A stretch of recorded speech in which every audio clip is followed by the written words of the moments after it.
वागीशायस्य वदने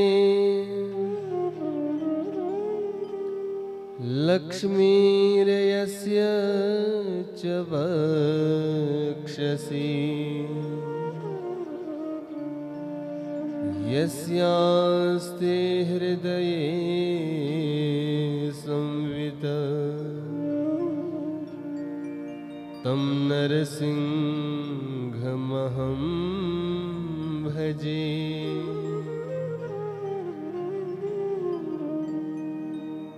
विश्वसर्ग विसर्गादि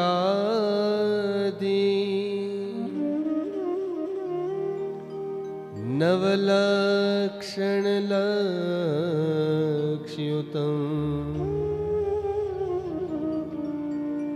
श्रीकृष्णाख्यं परमधामं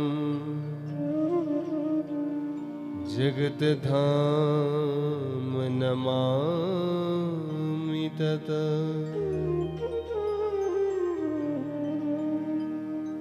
भक्ति भक्त भगवंत गुरु चतुर नाम बपू एक। इनके पद वंदन किए तो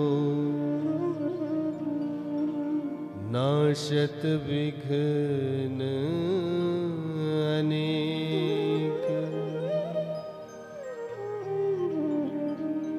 बुद्धिहीन तनु जानिके सुमिरो पवन कुमार। बल बुद्धि विद्या देहु मोहि हरहु कलेश विकार।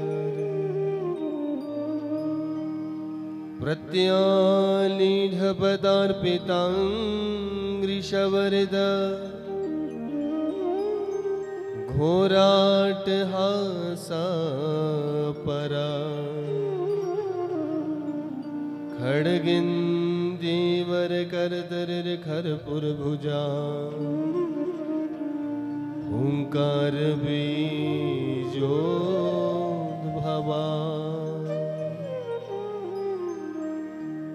खरवानील विशाल पिंगल जटा जूटैक नागर युतां। चाट्यां नयस्य कपालके त्रिजगतां हन्त्युग्रतारा स्वयं। जय जय श्री राधा रमण जय जय नवल किशोर। जय गोपी चित चोर प्रभु जी। जय जय माखन चोर। जय जय माखन चोर। बोलो सच्चिदानंद भगवान की भागवत भगवान की दूधाधारी महाराज की मनसा मैया की भगवती मैया की तारा मैया की उमापति महादेव की नमः पार्वती पते हर हर महादेव शंभो तेरे सदा ही जय। श्री राधेश्याम हरि हरिशरणम नारायण नारायण नारायण। अखंड सच्चिदानंद परम परात्पर परमात्मन परमेश्वर अखिलेश्वर अकारण करुणा वरुणालय भक्तवांचा कल्पतरु तड़ित विनंदित पीताम्बरधारी मोर मुकुटधारी वंशीधारी श्री वृंदावन बिहारी जी महाराज और उनके साथ सदैव परम शक्ति के रूप में विराजमान रहने वाली माँ भगवती राधिका राजराजेश्वरी, उनके चरणों में कोटि कोटि वंदन करते हुए इस जगत के आधार त्रिगुणातीत निर्विकल्प निराकार परम परमात्मन श्री उमा महेश्वर भगवान जी को कोटि कोटि वंदन प्रणाम करते हुए मर्यादा पुरुषोत्तम श्री सीतारामचंद्र भगवान जी को सपरिकर के साथ कोटि कोटि वंदन प्रणाम करते हुए इस स्थान के इष्ट देवता, कुल इष्ट देवता, ग्राम देवता, स्थान देवता सभी के चरणों में कोटि कोटि प्रणाम वंदन करते हुए श्रोताओं में जो अग्रगण्य कहे गए हैं हनुमान जी महाराज, उनके चरणों में कोटि कोटि प्रणाम करते हुए वाणी की अधिष्ठात्री माँ भगवती वाग्वादिनी सरस्वती मैया के चरणों में कोटि कोटि प्रणाम करते हुए उनसे प्रार्थना करेंगे कि वो आपको कथा श्रवण करने की शक्ति प्रदान करें और मुझे कथा कहने की शक्ति प्रदान करें। सर्वतो भद्र मंडलस्थ अनंत कोटि देवी देवताओं के चरणों में कोटि कोटि वंदन और उन्हीं देवी देवताओं की पूजा अर्चना करने के लिए आवरणित किए गए ब्राह्मण वृंद सभी के चरणों में कोटि कोटि वंदन प्रणाम करते हुए संगीत के माध्यम से कथा में रस माधुरी घोलने वाले हमारे संगीतज्ञ आचार्य जी, सभी के चरणों में कोटि कोटि वंदन प्रणाम करते हुए उपस्थित सभी श्रोता समुदाय, मातृशक्ति, बाल गोपाल मंडली, बुजुर्गवान और आए हुए सभी गणमान्य विद्वान, सभी गणमान्य अतिथियों को इस व्यासपीठ से इस दास का जो है वो प्रणाम है। और अंत में सियाराम मैं सब जग जानी करहूं प्रणाम जोर जुग पानी के भाव से समस्त प्राणियों के हृदय में विराजमान उन अनंत भगवान को कोटि कोटि वंदन करता हूं। बोलो सच्चिदानंद भगवान की, सच्चिदानंद भगवान की जय। जैसा कि सभी को सर्वविदित है कि हमारे इस कथा के मुख्य यजमान श्री अशोक शर्मा जी और उनके साथ सभी उनके अनुज भ्राता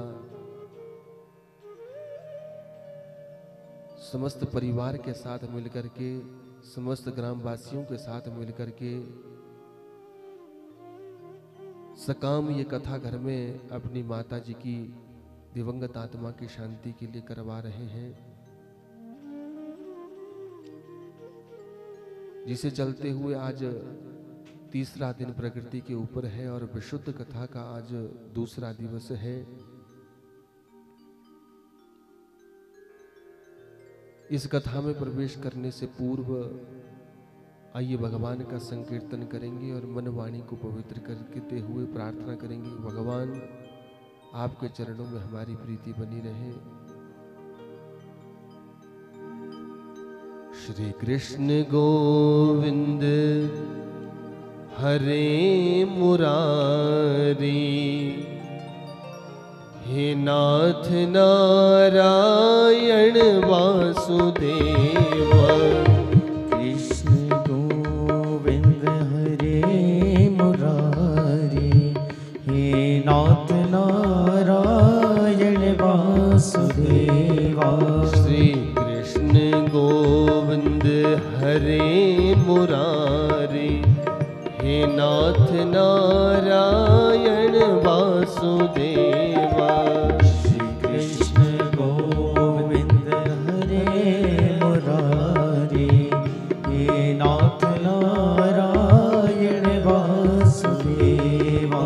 हे नाथ नारायण वासुदेवा, हे नाथ नारायण वासुदेवा, हे नाथ नारायण वासुदेवा, हे नाथ नारायण वासुदेवा, हे नाथ नारायण वासुदेवा, हे नाथ नारायण वासुदेवा।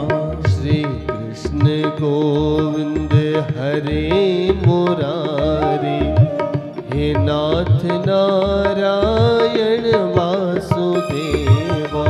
श्री कृष्ण गोविंद मीठी मीठी ताली सेवा करते हुए बोलो गोविंद भगवान की। हे नाथ नारायण वासुदेवा, हे नाथ नारायण वासुदेवा, हे नाथ नारायण वासुदेवा, हे नाथ नारायण वासुदेवा, हे नाथ नारायण वासुदेवा, हे नाथ नारायण वासुदेवा, हे नाथ नारायण वासुदेवा।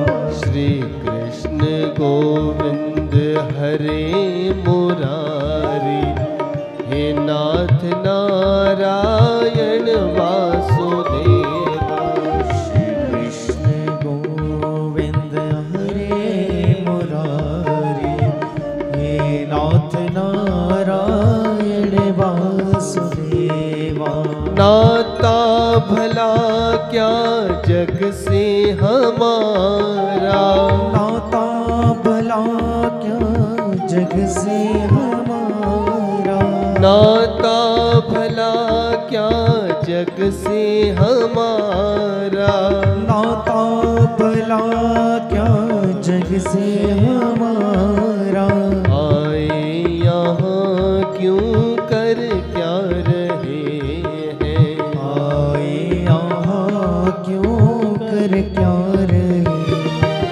सोचो विचारो हरि को पुकारो, सोचो विचारो हरि को पुकारो।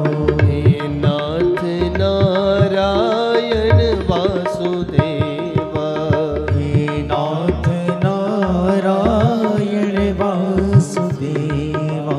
राधे कृष्ण गोविंद हरे मुरारी, हे नाथ नारायण वासुदेवा। कृष्ण गोविंद हरे मुरारी, हे नाथ नारायण वासुदेवा। देहांत काले तुम सामने हो, देहांत काले तुम सामने हो, देहांत काले तुम सामने हो, देहांत काले तुम सामने हो। बंसी बजाते मन को लुभाते, बंसी बजाते मन को लुभाते।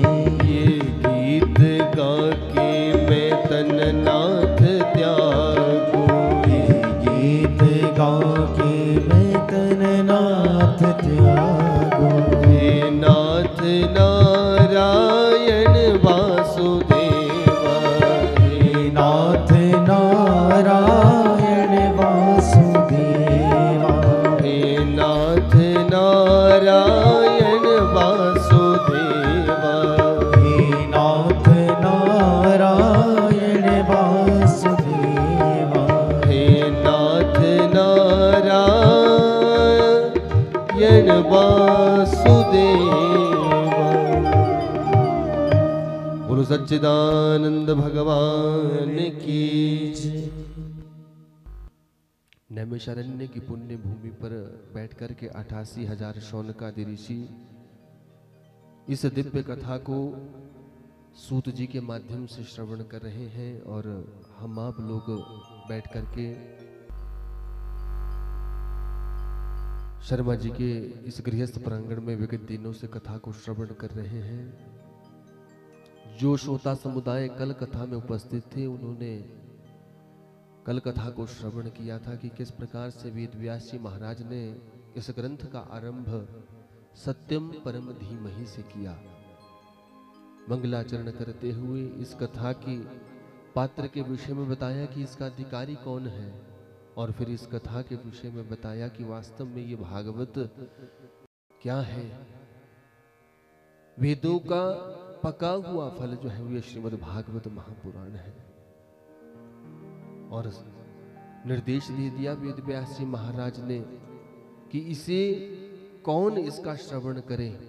जो रसिक है, भावुक है, वो सदैव मुहुरहु रसिका भुवि भावुकाहा, वो व्यक्ति इस कथा को श्रवण करे।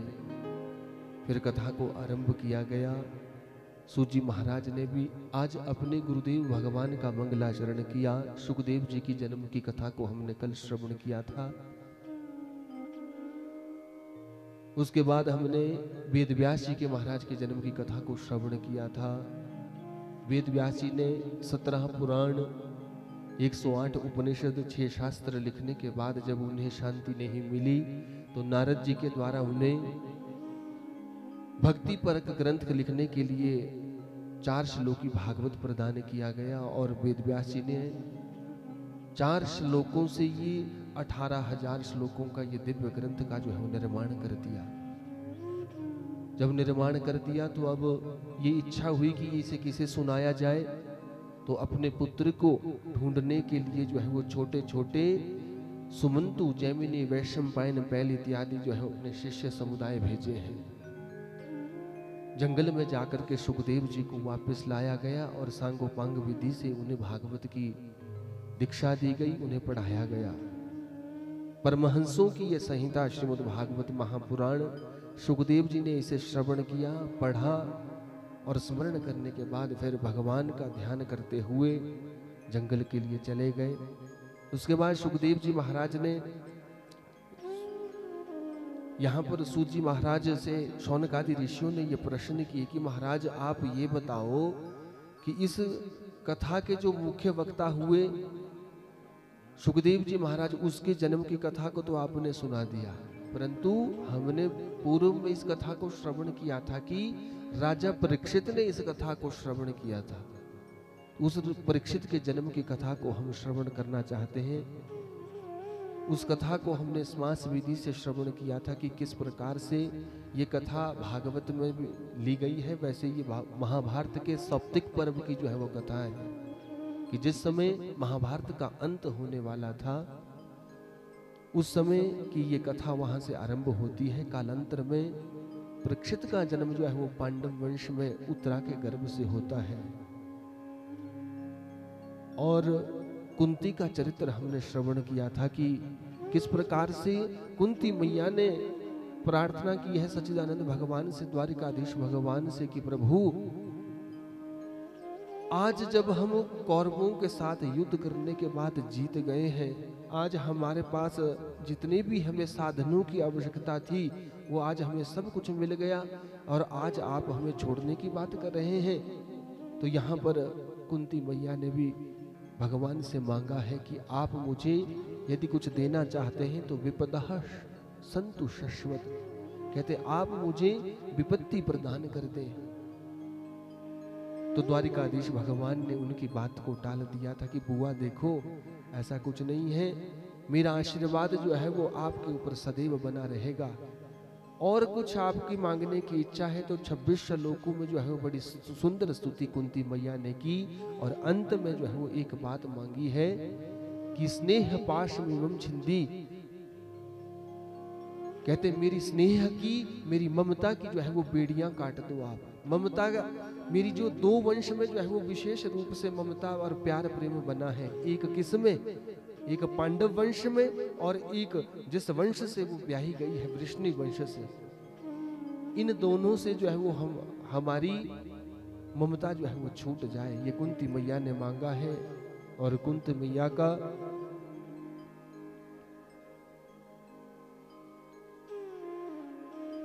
कुंती मैया की इस बात को द्वारिकाधीश ने स्वीकार करते हुए उन्हें आशीर्वाद दिया है। और अब भीष्म जी महाराज के पास ये सभी युधिष्ठिर इत्यादि सभी पांडव लोग गए हैं। भीष्म जी के महाप्रयाण की कथा को श्रवण किया था और अंत में जो हमने कथा श्रवण की थी कि आज युधिष्ठिर जी महाराज ने द्वारिकाधीश भगवान को द्वारिका के लिए अर्जुन के साथ जो है वो भेज दिया है कि अर्जुन जाओ और द्वारिकाधीश को साथ लेकर के द्वारिकाधीश जी को विधिवत छोड़ करके आओ, क्योंकि इन्होंने हमारी युद्ध से लेकर के जो है वो बड़ी अनेक प्रकार से जो है वो रक्षा की है। द्वारिकाधीश भगवान हस्तिनापुर से चले हैं और जैसे ही गुजरात में उस द्वारिका में पहुंचे तो अनन्य भाव से जो है उनकी रानियों ने उनका स्वागत किया है। सभी परिवार वालों के साथ बारी बारी से मिले हैं। अनेक दिनों तक जो है वो अर्जुन भी इनके साथ रहे हैं। कथा आती है कि जब बहुत दिन द्वारिका में अर्जुन को हो गए तो एक दिन द्वारिकाधीश भगवान ने सोचा कि अब मैं अपनी लीलाओं को पूरा करके जाना चाहता हूं। तो जैसे ही भगवान की 126 वर्ष की आयु पूरी हुई तो द्वारिकाधीश जी ने ऐसी रूपरेखा बनाई कि सभी यदुवंशियों का जो है वो आपस में ही युद्ध करवा दिया और कालांतर में जो है वो महाप्रयाण भगवान द्वारिकाधीश का जो है वो हुआ है। जब ऐसी अपने सम्मुख जो है वो अर्जुन ने ऐसी ये सारी कथा देखी, ये सारा दृष्टांत देखा तो आज अपना सा मुंह लेकर के जो है वो हस्तिनापुर के लिए चले गए। और जैसे ही हस्तिनापुर में पहुंचे तो आज युधिष्ठिर जी भी ये विचार कर रहे हैं कि ना जाने कई दिनों से मुझे ऐसा लगता है कि हमारा मन जो है वो खिन्न सा बना रहता है, इसका क्या कारण होगा। परंतु आज अर्जुन का जब मुख देखा तो निस्तेज मानो आज उस अर्जुन के चेहरे में जो शक्ति प्रतीत होती थी वो आज कुछ भी नहीं है। जैसे ही युधिष्ठिर ने पूछा कि अर्जुन तुम्हारी ये स्थिति क्यों बनी हुई है, तो अर्जुन ने अपने विषय में बताया कि महाराज मुझे आपने भेजा तो द्वारिकाधीश के पास था, परंतु द्वारिकाधीश भगवान जो है वो हम सबको छोड़ करके जो है वो चले गए हैं। जब इस बात का पता युधिष्ठिर को चला उसी समय कुंती मैया ने भी उस बात को सुन लिया और जैसे ही इस बात का पता चला कि द्वारिकाधीश ने अपने शरीर को पूरा कर लिया है तो आज कुंती मैया ने भी अपने शरीर को उसी समय जो है वो छोड़ दिया है। भागवत में एक पात्र ये कुंती हुई है जिसने कृष्ण वियोग में जो है वो प्राण त्याग दिए हैं और रामचरितमानस में राजा दशरथ जी हुए जिन्होंने राम के वियोग में जो है वो तुरंत अपने प्राण छोड़ दिए थे। राम राम कही राम कही राम राम कही राम 6 बार राम कहा और दशरथ जी महाराज ने भी वैसे ही प्राण छोड़ दिए थे। जैसे ही उन्हें पता चला था कि मेरा राम जो है वो मुझे छोड़ करके चला गया है, वैसे ही आज कुंती ने भी प्राण छोड़ दिए कि वो हमारे वो परमात्मा वो ईश्वर वो जगत के आधार जो है वो हम सबको छोड़ के चले गए हैं। तो आज मैं भी जीवित रह करके भला क्या करूंगी। कुंती ने भी अपने प्राणों को छोड़ दिया है। युधिष्ठिर आदि पांडवों ने यहाँ पर कुंती मैया का जो है वो संस्कार किया है। कालांतर में युधिष्ठिर ने ये विचार किया कि अब वो द्वारिकाधीश ही जब जीवित नहीं रहे तो बोला हम भी यहाँ पर रह करके क्या करेंगे। आज सब पांडवों के साथ मिलकर के राजा परीक्षित को छोटी ही उम्र में जो है वो राज्य सौंपा है और सब महाप्रयाण के लिए स्वर्ग की यात्रा के लिए जो है वो उत्तराखंड के क्षेत्रों में जो है वो गए हैं। अब राजा परीक्षित जो है वो राज्य कर रहा है और अपने राज्य को सुखपूर्वक देखना चाहता है ये राजा परीक्षित। इसके मन की यही कामना है कि मेरे पूर्वजों का ये जो राज्य है ये क्या सुख संपत्ति से तो भरा है ही, परंतु यहाँ पर शांति नाम की भी कोई चीज है? इस शांति को देखने के लिए आज दिग्विजय करने के लिए ये राजा परीक्षित जो है वो चले हैं। पहले के समय में जो राजा लोग हुआ करते थे वो दिग्विजय किया करते थे, और दिग्विजय में एक ही मुख्य कारण जो है उन राजाओं का रहता था कि जितनी भी हमारे पिता ने संपत्ति इकट्ठी की है, जितना भी हमारा राज्य है, उस राज्य की सीमा को देखने जाते थे कि उन राज्य की सीमाओं में कोई बाहरी व्यक्ति तो नहीं आ रहा है। इसी कारण से जो है वो दिग्विजय के लिए जाते थे। आज ये राजा परीक्षित जो है वो जंगल में जाते हुए इसने देखा कि एक नदी के किनारे जो है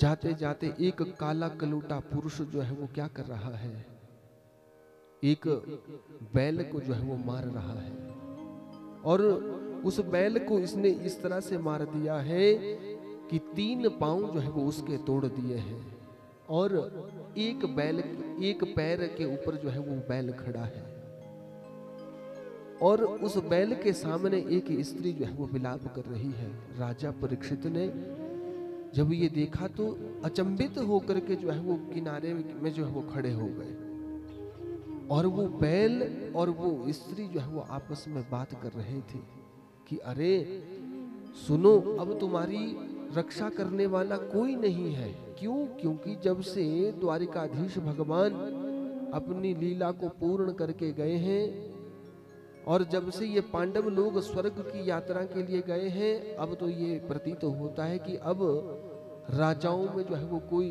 धर्म को मानने वाला नहीं होगा। सब जो है वो धर्म के ऊपर राजनीति तो करेंगे, परंतु धर्म को मानने वाला कोई नहीं होगा। सब जितने भी राज्य होंगे, वो राजा होंगे, वो धर्म निरपेक्ष होंगे। आज वो राजा परीक्षित जो है वो हैरान हो गया जब उस बैल की और उस देवी की जो है वो बात को सुना है। भागवत में लिखा है कि ये बैल कोई और नहीं था, ये धर्म रूपी बैल था। हम जो धर्म होता है उसके 4 जो है वो पांव होते हैं। धर्म के 4 पग जो है वो कहे जाते हैं। पहला होता है सत्य, दूसरा तप, तीसरी पवित्रता और चौथा दान। ये 4 पग जो है वो धर्म के होते हैं। धर्म इसके ऊपर खड़ा रहता है, परंतु 3 पांव तोड़ दिए हैं और केवल एक दान, एक चरण बचा है, एक पांव बचा है, और वो कौन सा है? दान रूप का जो है वो चरण बचा है। और शास्त्र ये आज्ञा करते हैं कि कलयुग में दान एकम, कलयुग केवल और केवल कलयुग में जो है वो दान की जो है विशेष महिमा कही गई है।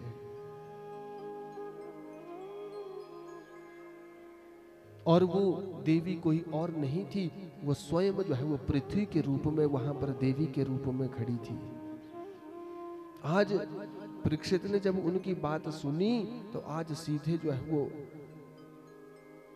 उस देवी के पास पहुंच गए और पूछा कि आप कौन हो? तो उन्होंने अपने विषय में बताया, और वो काला कलूटा पुरुष जो है वो हाथ में एक डंडा लेकर के उन्हें मार रहा है। परीक्षित ने अपनी तलवार निकाली और कहा कि मैं तुम्हें जीवित नहीं छोड़ूंगा, मैं तुम्हें जीवित नहीं छोड़ूंगा, तुम ये बताओ कि तुम कौन हो। तो आज उस काले कलूटे पुरुष ने जो है वो बड़ी सुंदर बात की है कि महाराज, मैं अपने विषय में क्या कहूं, मेरा वर्ण जो है वो काला है और मेरा नाम जो है वो कली है। अहम कली, मेरा नाम कलयुग है। हम 4 भाई हैं। सबसे पहले भाई का नाम जो है वो सतयुग है, और दूसरे भाई का नाम जो है वो त्रेता है, तीसरे भाई का नाम जो है वो द्वापर है, और चौथा जो है वो कलयुग है। सब अब अपना समय भोग करके इस पृथ्वी लोक से चले गए हैं, और अंतिम जो बारी है वो मेरी कलयुग की है। भगवान द्वारिकाधीश जब तक इस धराधाम पर रहे तब तक द्वापर का जो है वो युग चला रहा। जैसे ही भगवान यहाँ से गए वैसे ही कलयुग का आगमन हो गया। राजा परीक्षित ने जो है वो तलवार निकाली है और कहा कि मैं तुम्हें जीवित नहीं छोड़ूंगा, मेरे राज्य में किसी को दुख पहुंचे मैं ऐसा कभी नहीं चाहता हूं। तो आज कलयुग ने कह दिया कि महाराज आपका तो एक छत्र साम्राज्य जो है वो पूरे भारतवर्ष के ऊपर है और मेरा तो आने का समय हो गया है, बोला मैं कहां रहूंगा अब। आज कलयुग ने अपने विषय में बताया कि महाराज मैं दुष्ट बेशक हूं, मेरा वर्ण काला जरूर है, परंतु मुझ में कुछ विशेषता भी है।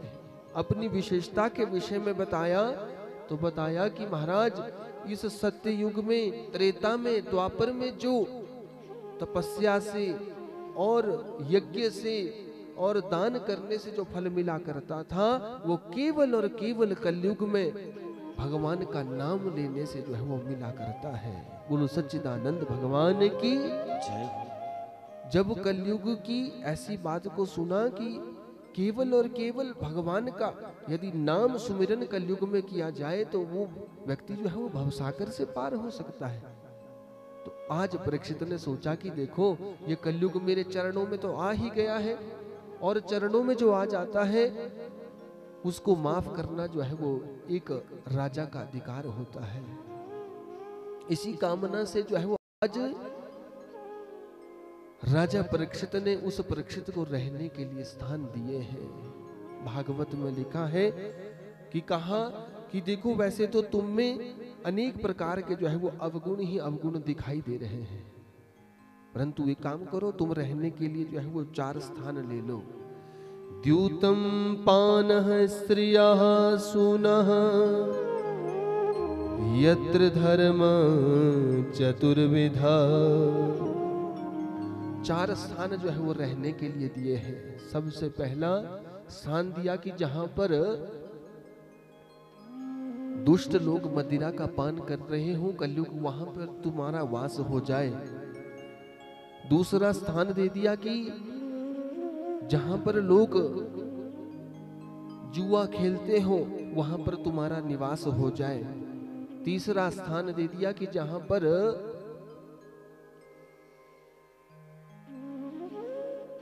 वैश्यावृत्ति जो है वो देवियां करे वहां पर तुम्हारा वास हो जाए। और चौथा वास दे दिया हिंसा में कि जहां पर किसी ऐसे व्यक्ति के ऊपर कष्ट आ रहा हो जो वास्तव में गलत तो नहीं है, परंतु उसके ऊपर जो है वो हिंसा की जा रही हो, वहां पर तुम्हारा वास हो जाए। कलयुग ने कहा महाराज मैंने तो आपको अपने अवगुण भी बताए थे, दोष भी बताए थे और मैंने अपना गुण भी बताया था, तो आपने जो है वो मुझे रहने के लिए 4 ही स्थान दे दिए और चारों के चारों जो है वो गलत ही गलत स्थान है। आप कोई अच्छे स्थान भी मुझे रहने के लिए दे दो। तो यहां पर राजा परीक्षित ने जो है वो एक स्थान कलयुग को दे दिया है। और वो कौन सा स्थान दिया है कि जाओ तुम्हारा सोने में जो है वो वास हो जाए। परंतु यहां पर शास्त्रकारों ने बड़ी सुंदर बात कही कि महाराज सोने में तो भगवान का भी वास है। गीता में लिखा है कि धातुनाम अस्मि कांचनम। भगवान स्वयं कहते हैं अर्जुन को कि धातुओं में यदि मैं कुछ हूं तो मैं सोना हूं। और वेद में भी भगवान का नाम जो है वो क्या है, हिरण्यगर्भ है। और यहां पर राजा परीक्षित ने उस कलयुग को जो है वो सोने में वास दे दिया। तो बताया कि कैसे सोने में जो है वो वास होगा कलयुग का, कि जो अनाधिकार चेष्टा से कमाया जाएगा, जो लूट घसीट के साथ धन कमाया जाएगा, उससे यदि वो सोना खरीदेगा या वो चोरी किया हुआ सोना होगा तो उस सोने में जो है वो कलयुग का वास होगा।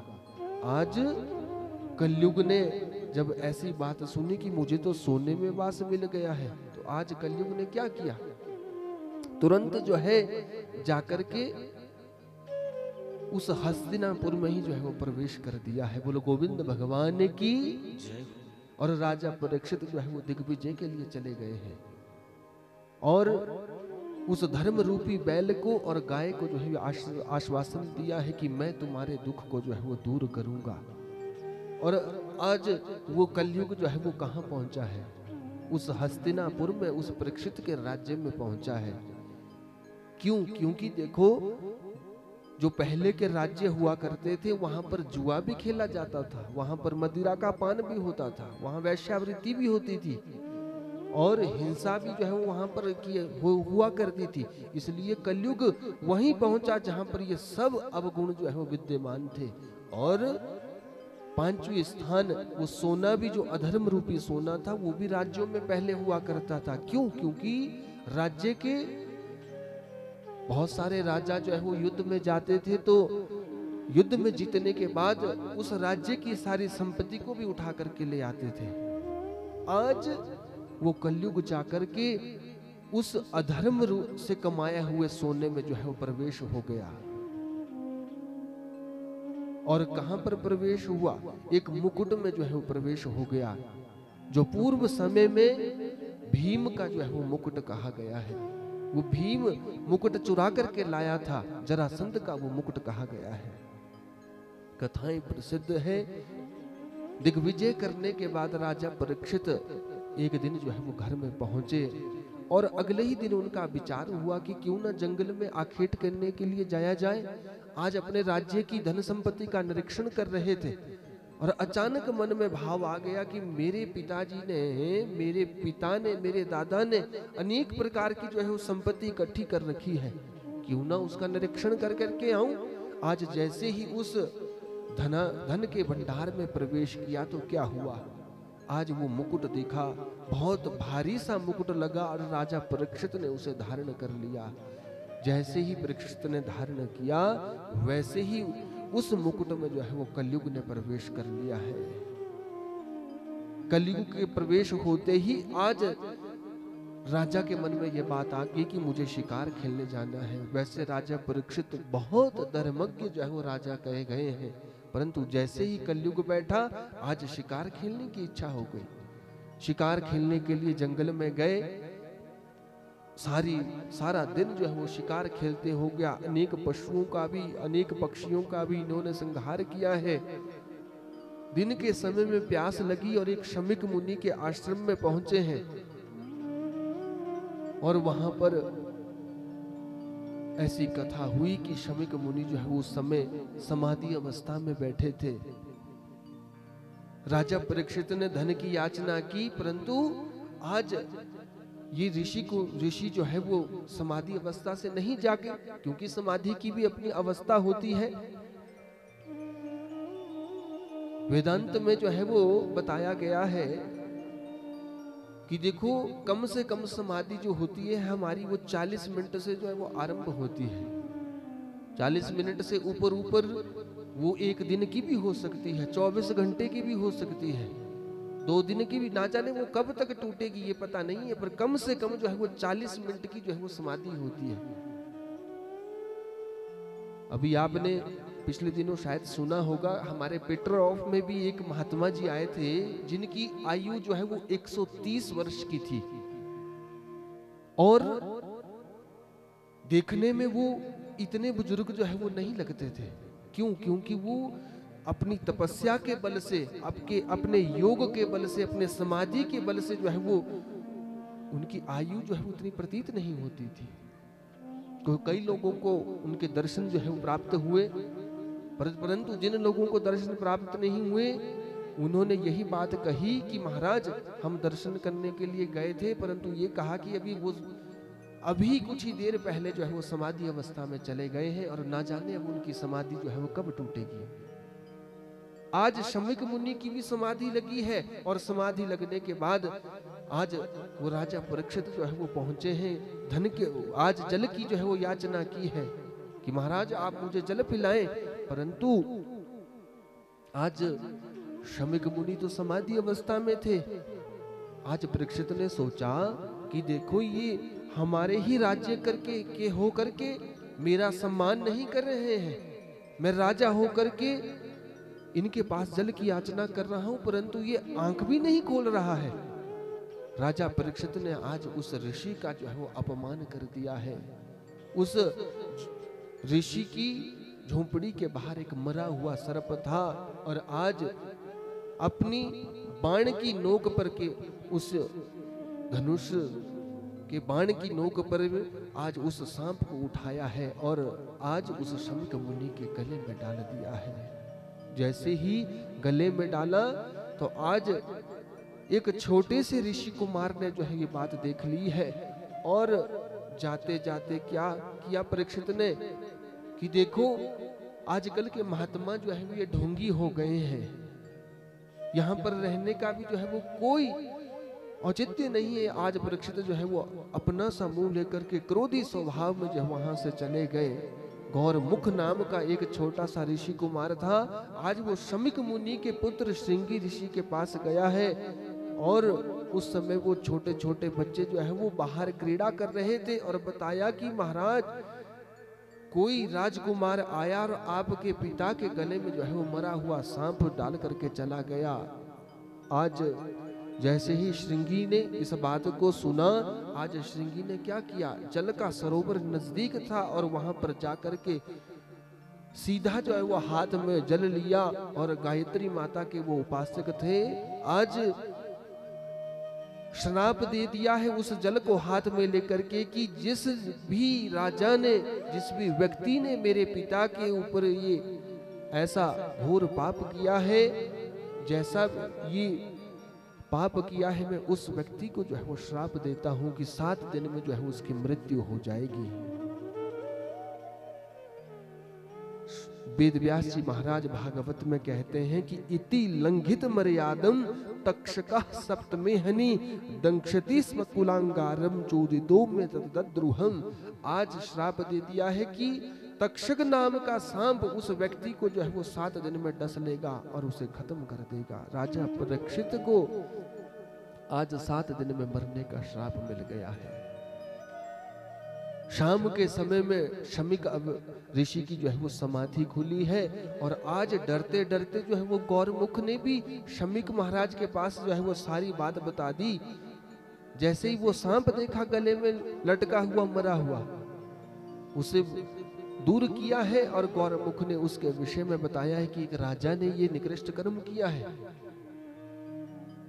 परंतु साथ ही साथ में ये भी बात बता दी कि महाराज आपके बेटे ने उस राजा को जो है वो श्राप दे दिया है। उसी समय शमिक मुनि ने ध्यान लगाया कि वो राजा कौन थे, तो देखा कि वो तो कोई और नहीं थे, राजा परीक्षित थे। अरे श्रृंगी, तूने ये क्या गलत काम कर दिया? हमारे इस पूरे भारतवर्ष में केवल और केवल एक तो राजा था, तुमने उसे भी श्राप दे दिया है। आज गौरमुख को कहा है कि जाओ हस्तिनापुर में और उस राजा को बता देना कि तुम्हें 7 दिन में मरने का श्राप मिल गया है और अपने मरने से बचने के लिए कोई उपाय कर लो। बोलो गोविंद भगवान की।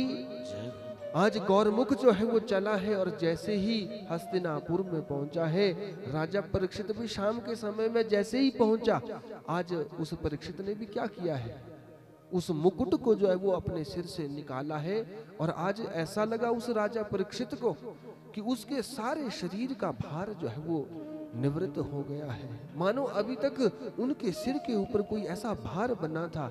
तब उस राजा परीक्षित को मन में बात आई कि मैंने आज जंगल में जाकर के ऋषि का अपमान कर दिया, जिनकी चरण रज को हमारे बुजुर्ग सिर पे धारण किया करते थे। आज मैंने वैसे ही ऋषियों का जो है अपमान कर दिया। जैसे ही ये मन में विचार कर रहे थे, उसी समय एक छोटा सा ऋषि कुमार आया, उसने सारा वृतांत जो है वो श्राप के विषय में बता दिया और आज इन राजा परीक्षित के हृदय में जो है वो पूर्ण वैराग्य हो गया है। इन्होंने अपना सारा राजपाट जो है वो छोड़ दिया है और जन्मेजय इत्यादि राजाओं को जो है वो ये राज्य सौंप दिया और स्वयं जो है वो क्या किया, वल्गल वस्त्र धारण किए और सीधे जो है वो आज हस्तिनापुर को छोड़ करके चले हैं। सारी प्रजा ये देख रही है कि राजा को मरने का श्राप मिल गया है। अनेक प्रकार के संत ऋषि मुनि भी जो है राजा परीक्षित के पीछे चले हैं कि अब 7 दिन में तो मरना निश्चित है, परंतु अब ये जाएंगे क्या, कहां करेंगे क्या, ये विचार कर रहे हैं। परंतु आज राजा परीक्षित आगे आगे चल रहे हैं और समस्त ऋषि मुनि प्रजा के जितने भी लोग थे वो सब पीछे पीछे चल रहे हैं। और आज हस्तिनापुर जो पूर्व समय का नाम दिल्ली का है, आज दिल्ली से राजा परीक्षित चले हैं और मुजफ्फरनगर के पास एक शुकताल नाम का प्रदेश है और वहां पर जो है वो एक वट वृक्ष के नीचे बैठ गए हैं। सबसे पूछा है कि मरने वाले को क्या करना चाहिए, परंतु सब जो है वो स्तब्ध रह गए। और उसी समय एक आश्चर्य हुआ कि वहां पर सुखदेव जी का जो है वो आगमन हुआ है। ततरा भवद भगवान व्यास पुत्रो यदृच्छया कामटमानोऽनपेक्षः अलक्षलिंगो निजलाभतुष्टो वृतस्य बालैरवधूतवेशः। आज राजा परीक्षित के सामने एक ऐसे परमहंस जो है वो प्रकट हो गए हैं जिनका नाम सुखदेव जी महाराज था। आज मानो उनके तेज को देख करके आज सब ऋषि कुमार वहां पर खड़े हो गए। तो राजा परीक्षित ने भी सोचा कि अरे ये अवश्य कोई धर्मात्मा राजा लग रहे हैं, क्यों ना मैं भी जो है वो खड़ा हो जाऊं।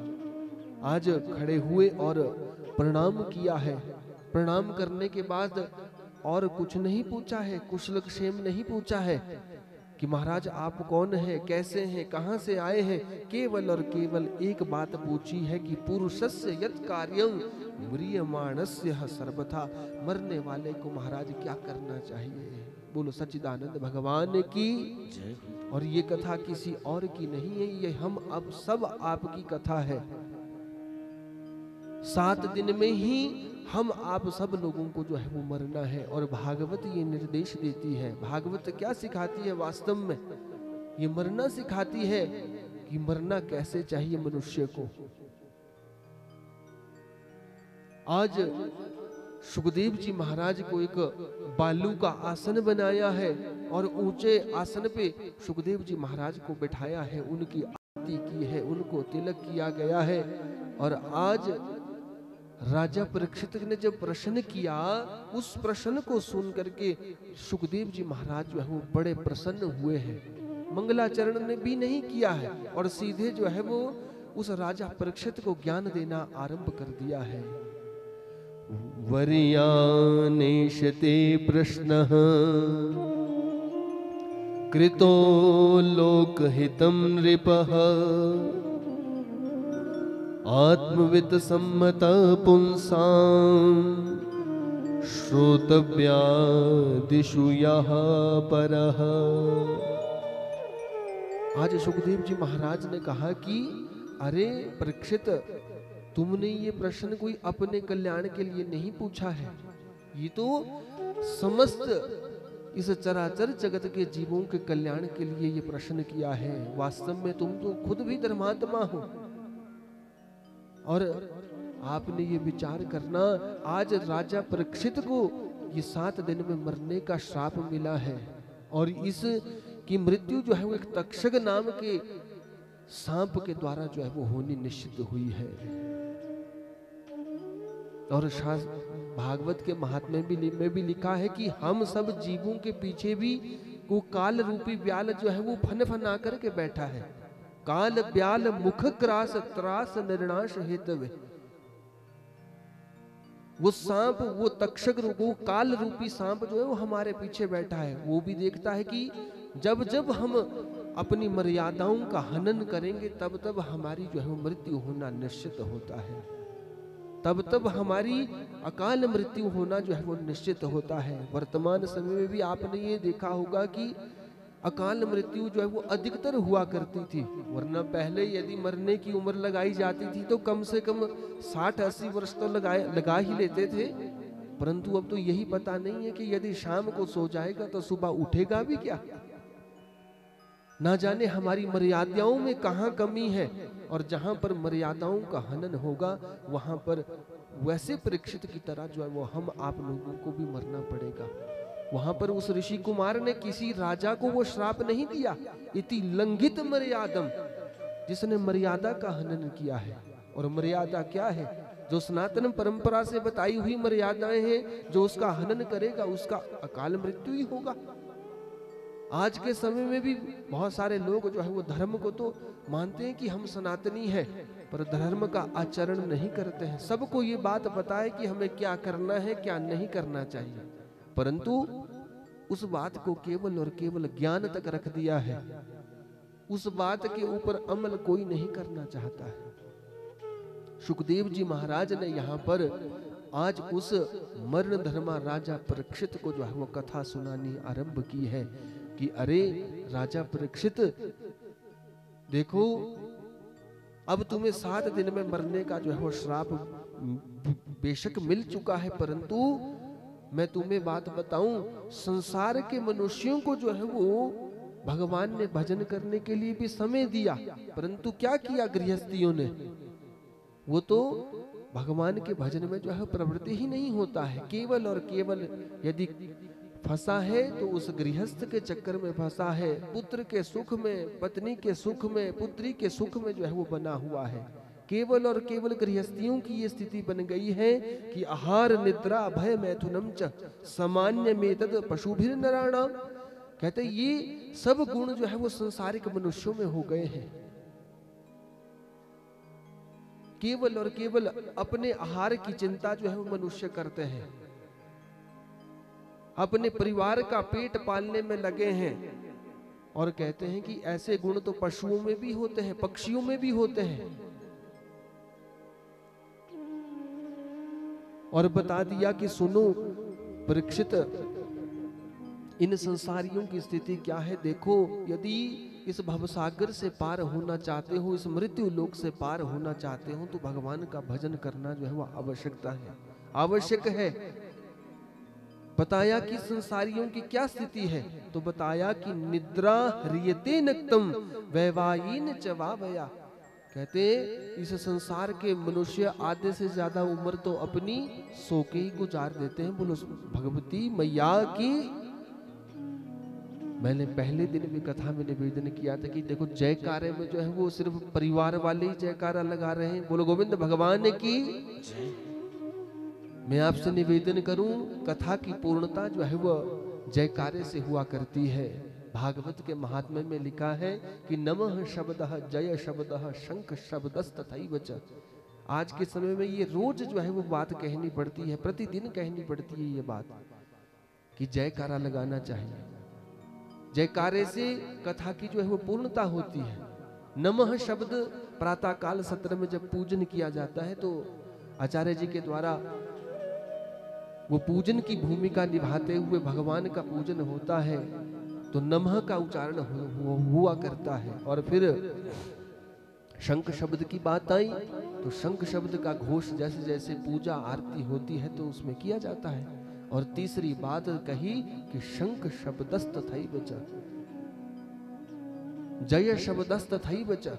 जय शब्द का जो है वो घोष होना चाहिए, परंतु वो घोष तब होगा जब हम आप लोग करेंगे। यदि करेंगे ही नहीं तो फिर परिवार वालों को पहले दिन बताया था तो अब वही जयकारा लगाते हैं। बोलो गोविंद भगवान की। राजा परीक्षित को बता दिया कि देखो संसार के मनुष्य जो है वो आधी उम्र तो अपनी सोने में ही गुजार देते हैं। हमारी विश्वोत्तरी दशा के अनुसार 120 वर्ष की जो है वो आयु मनुष्य की लगाई है, परंतु उसमें भी क्या हुआ, यदि आप विचार करें तो 60 वर्ष तो हमने सोने में ही गुजार दिए। बच्चे कितने? 60 वर्ष। अब 25 वर्ष जो है वो हमने अपने बाल्यकाल में ही गुजार दिए, पढ़ाई लिखाई में ही गुजार दिए। 25 से 50 वर्ष की बीच में जो है वो गृहस्थ की बेड़ियों में जो है मनुष्य फंस जाता है। फिर उसे धन भी कमाना पड़ता है, अपने बाल बच्चों का भी पालन पोषण करना पड़ता है। और 50 से ऊपर यदि कोई चला जाए तो 50 से 75 की जो है वो आयु बताई गई है कि उसमें वानप्रस्थ को धारण करें, और 75 के बाद जो आयु बचती है उसमें संन्यास को धारण करें। परंतु मनुष्य जो है वो राजा परीक्षित को सुखदेव जी महाराज कहते हैं कि गृहस्थियों की अब ये स्थिति बनती ही नहीं है कि वो भगवान का भजन करें। उन्हें बाल्यकाल में इस बात को बताया ही नहीं जाता है कि भगवान का भजन भी करना चाहिए। और जिसको बाल्यकाल से ये संस्कार नहीं होते हैं, अब वो कई लोग सोचते हैं कि रिटायरमेंट के बाद कर लेंगे भजन। बोल गोविंद भगवान की। तो रिटायरमेंट के बाद कब कैसे करेंगे जब पहले ही संस्कार नहीं होंगे। इसीलिए यहां पर सुखदेव जी महाराज ने जो है वो निर्देश दिया है, उठ जाग मुसाफिर भोर भई, अब चैन कहाँ जो सोवत है। उठ जाग मुसाफिर तेरे भई, कहाँ जो सोवत है। उठ जाग मुसाफिर भोर भई, अब चैन कहाँ जो सोवत है। उठ जाग मुसाफिर भोर भई, अब चैन कहाँ जो सोवत है। जो सोवत है वो खोवत है, जो जागत है सो पावत है। सोवत है सो खोवत है, जो जागत है सो पावत है। उठ जाग मुसाफिर भोर भई, अब चैन कहाँ जो सोवत है। उठ जाग, सभी ताली सेवा करते हैं। भोर भई, अब चैन कहाँ जो सोवत है। जय हो।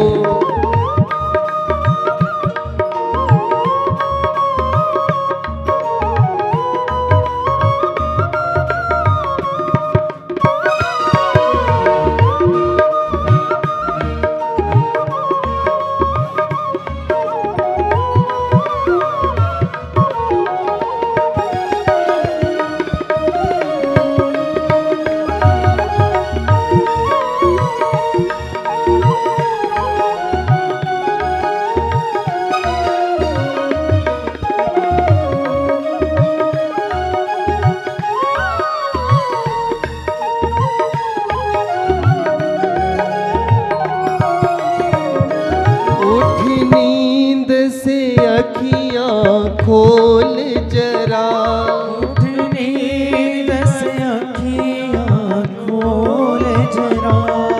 तू अपने प्रभु का ध्यान लगा। तू अपने प्रभु का ध्यान लगा। फिर अपने प्रभु का ध्यान लगा। फिर अपने प्रभु का ध्यान लगा। ये प्रीत करन की रीत नहीं, ये प्रीत करन की रीत नहीं। हरि जागत है तू सोवत है। हरि जागत है तो सोवत है। उठ जाग मुसाफिर भोर भई, अब चैन कहाँ जो सोवत है। उठ जाग मुसाफिर भोर भई, अब चैन कहाँ जो सोवत है। जो सोवत है वो खोवत है, जो जागत है सो पावत है। सोवत है सो खोवत है, जो जागत है सो पावत है। उठ जाग मुसाफिर भोर भई, अब चैन कहाँ जो सोवत है। उठ जाग मुसाफिर भोर भई, अब चैन कहाँ जो सोवत है। बोल गोविंद भगवान की। जय।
की गठरी शीश बड़ी, जब पाप की गठरी शीश गड़ी, अब शीश पकड़ क्यों रोवत है, अब शीश पकड़ क्यों रोवत है। उठ जाग मुसाफिर भोर भई, अब चैन कहाँ जो सोवत है। उठ जाग मुसाफिर भोर भई, अब चैन कहाँ जो सोवत है। जो सोवत है वो खोवत है, जो जागत है सो पावत है। जो सोवत है सो खोवत है, जो जागत है सो पावत है। जो जागत है सो पावत है। जो जागत है सो पावत है। जो जागत है सो पावत है। जो जागत है सो पावत है। बोलो सच्चिदानंद भगवान की। यही बात जो है राजा परीक्षित को समझा रहे हैं सुखदेव जी महाराज कि देखो गृहस्थियों को भी ये